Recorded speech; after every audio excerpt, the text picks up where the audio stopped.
হয় আচলতে আমি এই মাটিটো আমি নাৰিকলি গাঁৱৰ নিবাসী পৰীক্ষিত শৰ্মাৰ পৰা কিনা হৈছিল। সেইটো আপোনাৰ অলৰেডি ডিচি ছাৰৰ পাৰ্মিশ্যন হৈছে, কোৰ্টত ৰেজিষ্টাৰ হৈছে। মাটি আছিল আপোনাৰ 5 বিঘা 3 কঠা। অট'মিটিউচন নামজাৰি হৈছে। তাৰপিছত টংকেশ্বৰ শৰ্মাৰ ল'ৰা নৱ শৰ্মা আৰু দিলীপ শৰ্মা তেওঁলোকে আজি হঠাৎ গুৱাহাটীৰ পৰা গুণ্ডা বাহিনী লৈ আহি এই মাটিটো বলপূৰ্বকভাৱে বেদখল কৰাৰ কাৰণে প্ৰচেষ্টা কৰে। ইতিমধ্যে আমি এটা কাম কৰি আছিলোঁ, আপোনালোকে দেখা পাইছে। ইয়াতে গছ গছনি উঘলি গোটাই পেলাই দিছে আৰু ঘৰ দুৱাৰ সহায়ত তেওঁলোকে প্ৰায় 40জনমান মানুহ লৈ আহিছে। এতিয়া তেওঁলোকে আমাক মাটিৰ দালাল বুলি কৈছে। আচলতে দালাল কোন? দালাল তেওঁলোক, কাৰণ আমি মাটি কিনিছোঁ, তেওঁলোকে বলপূৰ্বক এই মাটি বেদখল কৰিব আহিছে। গতিকে আচলতে প্ৰকৃততে দালাল তেওঁলোকহে, আমি দালাল নহয়। আমি ইয়াতে দেখিবলৈ পাইছোঁ ৰঙা পতাকা ইয়াত আছে এতিয়াও। প্ৰশাসনে ৰঙা পতাকা আহি দিয়াৰ পিছত আপোনালোকে কাম কৰিছে? নহয়, আচলতে ৰঙা পতাকা মাৰিছিল। সেই ৰঙা পতাকাটো ষ্টে কৰা হৈছে। সেই অৰ্ডাৰ আছে আমাৰ লগত, সেইটো অলৰেডি ষ্টে কৰা হৈছে আমাৰ মাটি যিহেতুকে।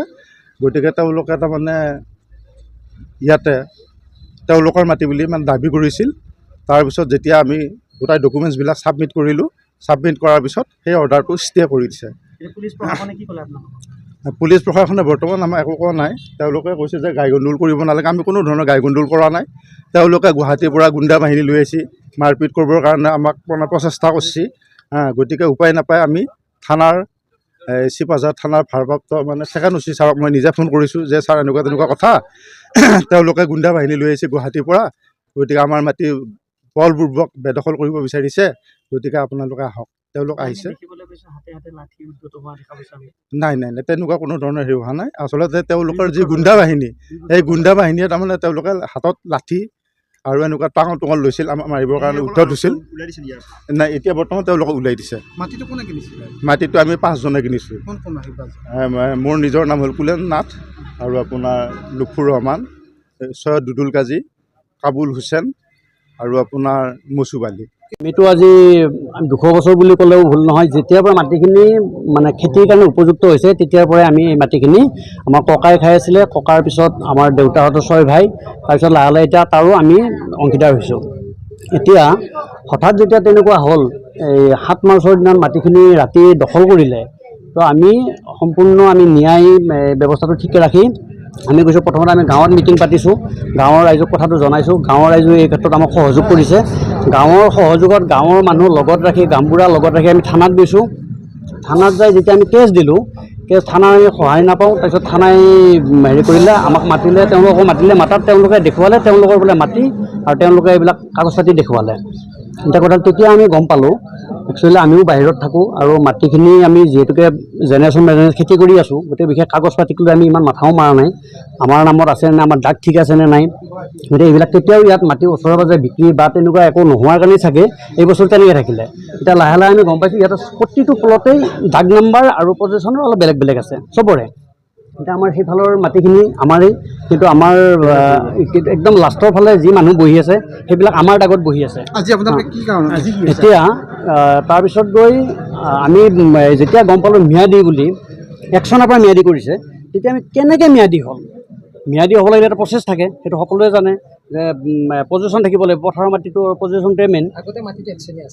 আমিতো গম নাপাওঁ, কিন্তু পিছত গৈ তেতিয়া 1চনীয়া আছিলে, কিন্তু আমি 1চনীয়া বুলি কওঁ, আমাৰ দাগৰ বুলিয়ে আমি আছোঁ। কিন্তু দাগৰ যিহেতুকে পথাৰত খেলি মেলি থাকেই, আমাৰ মাটিত আমাৰ 74, 73 এইবিলাক দাগ, তাতে এতিয়া বেলেগ মানুহ বহি আছে। এতিয়া হয়তো আমিও এইফালে আহিছোঁ, গতিকে আমি আৰু ইমান বিচাৰি থকা নাই। আমি নিজে যিমান জেনেৰেশ্যন বাই জেনেৰেশ্যন যি পজিশ্যন পাইছোঁ, পজিশ্যন আমি খেতি কৰি আছোঁ। আজি কি হৈছে?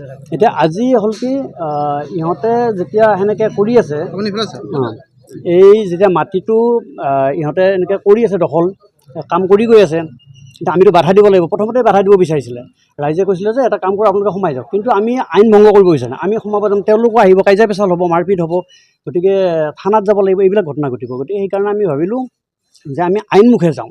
কিন্তু আইনমুখে গৈ থাকোঁতে দেখিলোঁ যে এওঁলোকে কাম কৰিছে, ইনজাংশ্যন আহিল, ইনজাংশ্যনৰ পিছতো কাম কৰি আছে। এতিয়া তেওঁলোকে বোলে কিবা এটা ইয়াতে কাম কৰা অৰ্ডাৰ পাইছে, সেই অৰ্ডাৰটো কিন্তু আমি এতিয়ালৈকে পোৱা নাই। এই মুহূৰ্তলৈ আমি অৰ্ডাৰ পোৱা নাই। এতিয়া থানাত গৈহে আমি গম পাইছোঁ যে এটা কিবা অৰ্ডাৰ আছে।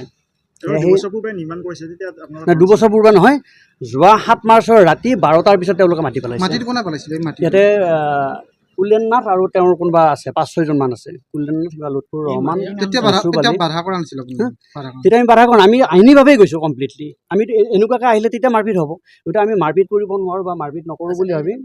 আপোনাৰ নামটো কি আছিল? হেমন্ত শৰ্মা, আপোনাৰ দেউতাৰ নাম? কংগ্ৰেছৰ শৰ্মা। মাটি নামজাৰি কৰাৰ প্ৰক্ৰিয়াটো আপোনালোকে কি বুলি আমাৰ সেইটো সম্পূৰ্ণ অবৈধ, কাৰণ নামজাৰি কৰোঁতে যাৰ নামত মাটি কৰিছিলে তেতিয়া যদি মণ্ডলে বা চাৰ্কল অফিচে যদি প্ৰচেছখিনি ঠিকমতে কৰিলে হয় তেতিয়া বস্তুটো ওলাই যায়। মাটিটো কোনে বিকিছে? এইটো এতিয়া লাষ্টত কৈছে পৰীক্ষিতে বিকা বুলি, পৰীক্ষিত শৰ্মা আমাৰে বংশৰ হয়। তেওঁ মাটি আছিলে নেকি? হে তেওঁ মাটি এতিয়া যিটো একচনীয়া এইটো পৰীক্ষিতৰ দেউতাকৰ নামত আছিলে। দেউতাক অঁ আমাৰ বংশৰ একে বংশৰে আমি। আমাৰ এতিয়া আমাৰ যি ঘৰৰ ভেটি আছে এইটো আগত এজমালি নহয়, 4-5জনমান বুঢ়াৰ নামত আছিলে। পৰীক্ষিতৰ দেউতাক আছে, পৰীক্ষিতৰ খুৰায়েক আছে, খুৰায়েক 2জন আছে, আৰু সিহঁতৰ আৰু এজন হয় কি বা ৰিলেশ্যন হয় নাজানো, তেওঁলোকৰ নামত আছিলে। সেই নামবিলাক বুঢ়াকেইটা মৰি গ'ল, সেই নামকেইটা কাটি ইহঁতৰ গোটেই যিমানকেইটা ভাই ককাই আছে তাৰে ভিতৰত নাম ভৰাইছে। 2জনমানৰ বোধহয় উঠা নাই, সেই 2জন অলৰেডি ঢুকাইছে। আজি উত্তৰটো কি কাৰণত? কেতিয়া ঘৰ বান্ধিবলৈ আহিছিলে পৰিৱেশৰ অঁ না আমি প্ৰশাসনক আমি জনাইছোঁ আজি যে আমি ইয়াতে আহিম, এইটো কথা তেওঁলোকে গম পাইছে। গম পাই সেইটো গম পাই আহিছে কেনেকৈ আহিছে নাজানো। আমি যেতিয়া আহিছোঁ ইয়াতে আমি